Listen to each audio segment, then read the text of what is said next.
When teaching throwing techniques, teach your beginners to do it initially in a static or non-moving situation. And then, as soon as you possibly can, progress that technique to a moving situation. Now, this really keeps in mind of, I like to add layers to a technique, to teaching, to progressing from point A to point B and then further. So you want to teach the basic movements of a throwing technique when the students are standing still. It's the perfect situation. It's a total cooperating partner. It's a non-threatening environment. There are not a lot of moving parts to it. It's just they're standing still. My grip, lapel and sleeve. My opening stance is my right foot's between his stance because that's my pivot foot, my lead leg. Okay. So what I'm going to do? I'm going to pop them up. And when I pop up, I'm going to look and I'm going to look at the back of my hand. So and turn my head because that turns my body. Right. So I pop them up like this. See this? All right. So I'm just turn pop them up. And as you notice with this hand, I pop them up too, both hands. Okay. All right. So pop them with the sleeve. And when I grab the sleeve, grab between his elbow and his shoulder on about his triceps area. Don't grab too low because you have too long of a grip now. You want a little shorter grip up here. Okay. All right. And with this hand, I'm going to pop them up just like this. Okay. All right. So pop them up. See my right foot here? Now watch my hands. I'm going to keep pulling with my left hand, licking at the back of my hand. But with my right hand, I'm going to make a fist, okay? And I'm going to hook under here.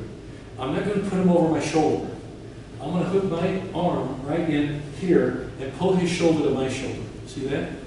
Okay. So if I'm actually doing it, I'll pop like this. See how that shoulder's there and real tight? And I keep pulling. Now watch what I do. I keep my elbow, or my fist straight up in the air, my elbow straight down to the ground, and I turn around in a position. See how my knees are pointed to the left, my butt slides to the right? Okay, toss him up. Now look, see how he looks here? Perfect. You pop him up here. Right hand, he's going to hook under, super tight, okay? He's going to turn around. Now look how his feet are, his knees to the left, his butt's to the right side of it. Good. Right there. We're just doing lifts, right? Yeah, just lift. Just lift. Do 5, then we'll throw on 6. Good. Very good. Come back out. Number 2. Good. Good. Good. Number 3.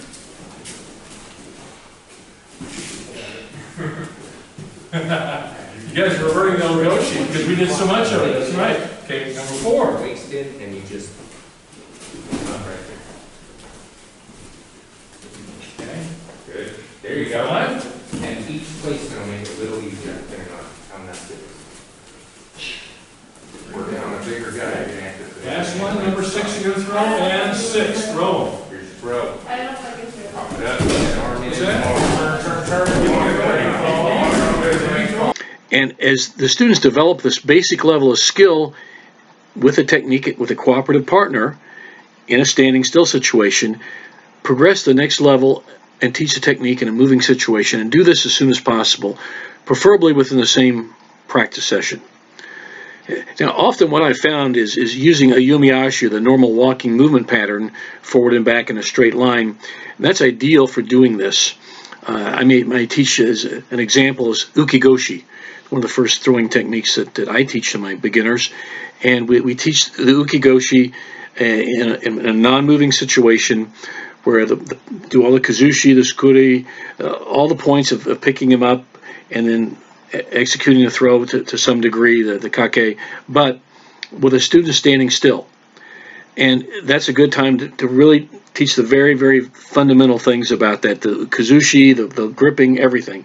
Now, as they progress in this skill, and they have some confidence in it, they can do it in a non-moving situation, and they understand how the technique works.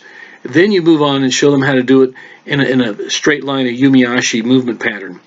And this, again, I like this. You literally teach them to take their opponent, or take their uki, and have him walk into a throw. So it's really important to teach both static, non-moving to start, and as soon as possible, teach in a more realistic fashion of how to move an opponent into the throwing technique. Let's take it literally a step further. A lot of time, in fact, most of the time, you'll catch him when he's moving. You'll catch it a throw when the guy's stepping. And we can make him step. And one step is all you need. Okay? So we're going to make him step. So this time, when I pull, I'm going to make him step forward with his right foot. And I'm going to pop him up. So, and as I do that, I'm going to step back with my left foot. So I'm kind of like here. See my position? I'm slightly leaning with my right hip, my right foot. But I'm going to step back like this. Okay? So watch me. Like that.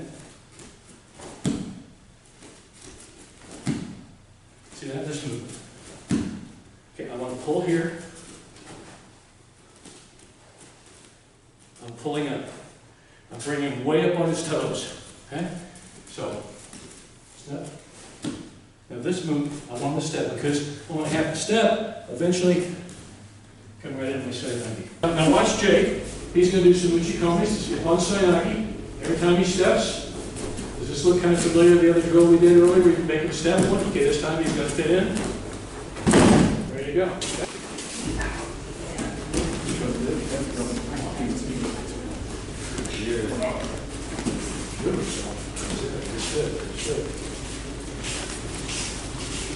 Good.